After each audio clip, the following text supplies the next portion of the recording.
Hello, people. How's it going? Yes, I'm back. Same subject. Well, part two of the same subject. It's been pointed out to me that I need to be a little clearer, which is fine. A little more details, which is fine. Good grief. Getting George Chikolo's hair. Anyway,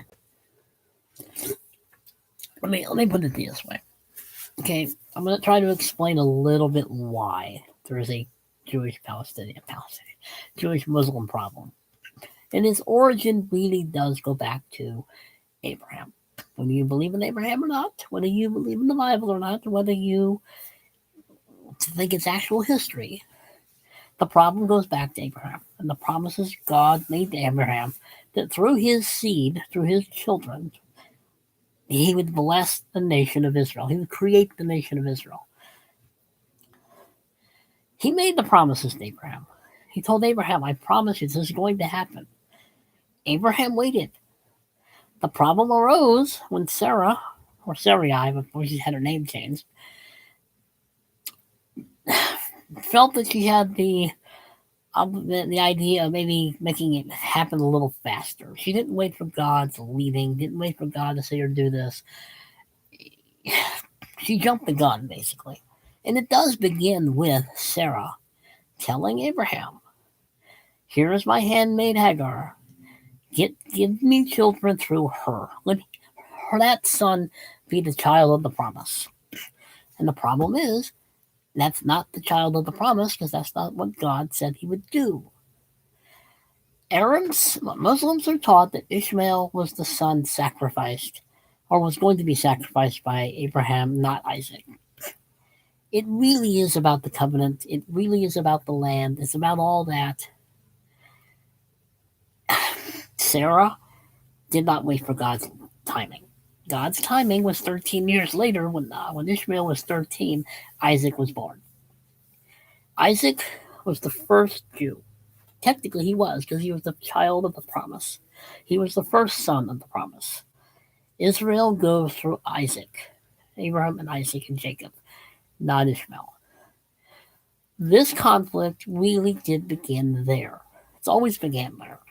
It began there because there's always been a conflict between the two of them, wanting the promises, wanting the covenants. Ishmael was not promised. Now, the Muslims, Arabs, whatever, the Quran teach otherwise. It's that simple.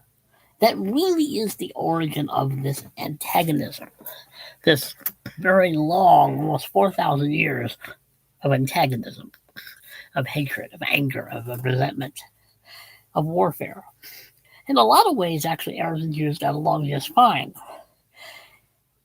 in the Middle Ages and certain other times. There's a lot of Jews went to Arab parts of the world. And I'm talking about the Middle Ages and the Renaissance period and even some parts of the Dark Ages, and got along just fine. In a lot of ways, they did. It's really a little more or less in the modern era. Mostly, probably the 1920s, when the antagonisms really began, when Zionism was founded. I have a book over there on the founder of it, and I don't want to get up. Well, I know where it is. I know this is unprofessional.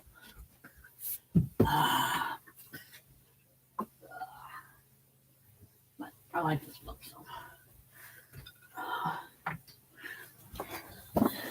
See, the founder of Zionism is him. Theodore Herzl. If I find a decent picture of the man. But he founded Zionism. Zionism really is the belief that it is time to go back to Israel, time to return to the land, time to reclaim the land. And yeah, there were people already living there.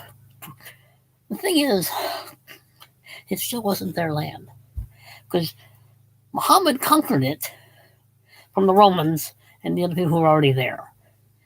I mean, history is fascinating. It really is fascinating. But Herzl,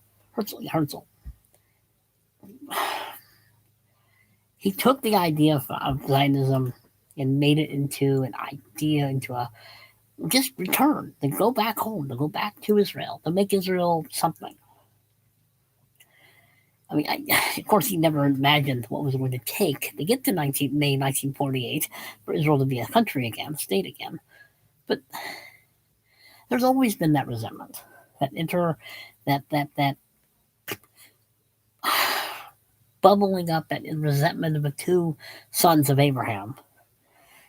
And one was of the promise and the other one wasn't. The other one was rejected. He just was. He was not the son of the promise. Isaac was the son of the promise. It's that simple. And I know it's complicated, because once politics enters the picture, it's always complicated. But it's not really that complicated. Abraham and Sarah did not wait for God to fulfill his promise and jumped the gun. And Ishmael was born, who was the father of the Arab nations. And ever since then, Isaac and Ishmael have been at war with each other and cannot get along with each other. And which is actually, because in a lot of instances throughout history, Muslims and Jews have gotten along just fine. And they really have. You need to read better if you don't know that. There's some fascinating history out there.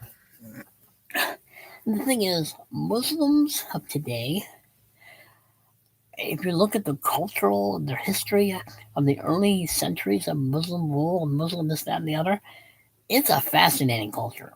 It is a fascinating people, fascinating everything. They had a culture, they had a literature, they had writing, they had mathematics, they had history. They may have been conquering everything all over the place, but at the same time, they were intellectuals, they were educators, they were astronomers, they were mathematicians, they were writers.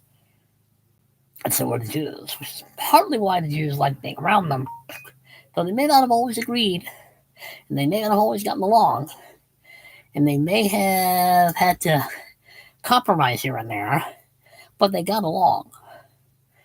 And neither side ever saw the place as Palestine, but there was no Palestine. As I said in my last video, Palestine was what the Romans called Judah, or well, I guess it was still Judah, and the surrounding areas after they kicked the Jews out. They said, look, we're going to change the name of this place. Judah no longer exists because we're the Romans and we ain't going anywhere. And they didn't for another few hundred years. But I was serious. The Philistines is what Palestine is named after. And the Philistines were not from the Middle East. So all these people shouting about the Palestinians were the first people, no, they weren't. They were Philistines. And they invaded and they kicked other people out. Israel was already here. But the story does go back to Abraham. It really does. It always has. The antagonism of that unfortunate family event of impatience and not waiting for God's promises to be fulfilled. But if you read throughout history, there's always been that unpleasant tug of war of two brothers trying to get along with each other, and it just, excuse me. One thing that I know this is going to piss people off: the God of Islam is not God in the Bible. I'm sorry, I've read the Quran. That is not God. That is not Jehovah. That is not the God of Abraham, Isaac, and Jacob, or Moses, or Joshua, or the prophets, or Jesus, or John the Baptist, or anybody else. Read the Quran. If you could read the Quran with an open mind, you begin to realize this is not the same person. And by the way, Jerusalem is not mentioned in the Bible. I mean, it's not mentioned in the Quran. It's not. I've looked twice. But it does. Most Muslims don't really want to hate anybody. They really do just want to go about their business, live their own lives, and just take care of their children and just go about their business. I believe that. I believe most Muslims don't really care. Unfortunately, they're also brought up that Jews are the enemy. From the moment they're born, that is what they're taught, particularly in Palestine, particularly in the PLO, particularly in Hamas, particularly in the Gaza area. They are brought up to hate. It's a spiritual problem. I mean, the bottom line, I want to know why there's so much hate. for Jewish people, for anybody really, is a spiritual problem. It is a spiritual battle in a lot of ways. Probably not even a lot of ways, really. It's probably the core problem. Is that both sides think that the other side is the problem. Keep hearing knocking against the chair. Look, if you really were to study the history of Arab and Jew relations down through the centuries, for the most part, they got along just fine. Really wasn't until the 1900s, even now, of course, 1900s is when things really began to escalate into what we have now. And look, the Bible says, look, God has not given up on the Jews. The land is theirs. It's not Ishmael's. As much as they want to rewrite their Quran and say that it is, it's not. And that's where, and it really does begin with their idea that we have retold the story of the sacrifice of Isaac. Instead of Isaac, it's Ishmael. That is where a lot of this antagonism is, for a lot of this idea that they really are the true children of Abraham, and they're not. Sorry, but you're not. You may think you are, but you're not. I mean, you have to really learn about a lot of. I mean, I'm a Zionist. I believe in Israel's right to exist. Most Muslims, I don't think, care. The terrorists care, but they don't want Israel to exist. I think most Muslims will say, okay, it exists, we can't do anything about it. We'll figure out how to live with them. But not the terrorists. Not a lot of their leaders. Certainly not Iran, also known as Persia. But read the book of Ezekiel, because there is going to come a Russian invasion of Israel, and Iran/Persia is going to be part of that invasion, and they are going to be wiped out. Sorry, read your book of Ezekiel.